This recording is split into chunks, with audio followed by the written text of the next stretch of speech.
So picking up from where we left off, we're going to call this, we're going to have to kind of come up with a little bit of a name for this video because we ran out of time.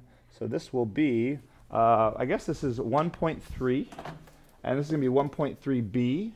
So that's what the name of this video is, and we'll kind of continue from there. So we were talking about these types of things, no solution, infinitely many solution, right? So let's look at maybe an example of one of these. Here's a no solution. We might not get to infinitely many in this video or in this class period, but let's talk about no solution. Let's talk about what we know about this problem. What can we do with this problem? Please volunteer and tell me what I can do with this problem. Yes. Go ahead. Okay, combine like terms. 3x minus 2x, what is it? 1x. So that's 1x, and that's done.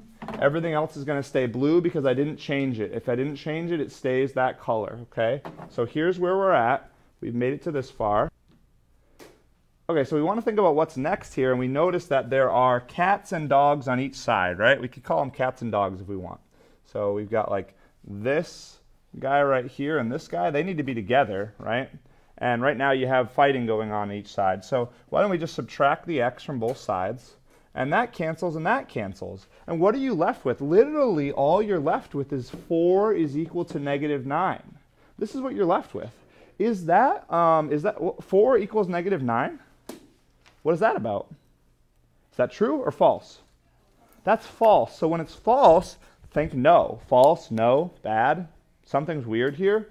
There is no solution. So there's no solution to this problem.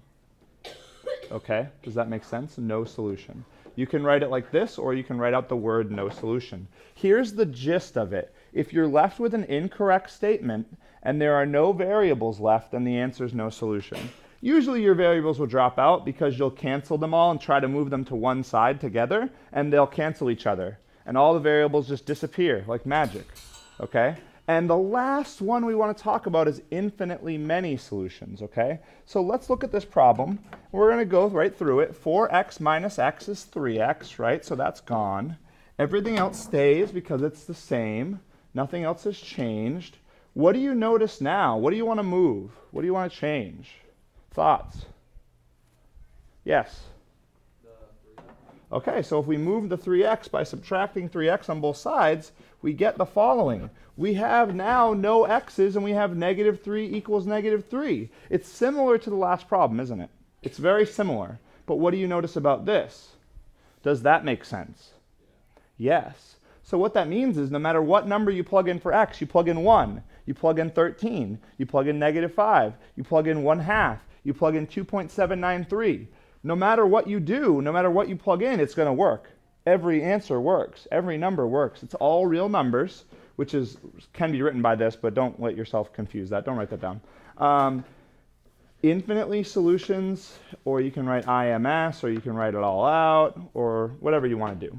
And that's kind of it. So we'll wrap up there. Hopefully that made some sense. What you should do at the end of this video is pause and try these two problems. So pause the video here and try these two problems, and I will see you soon.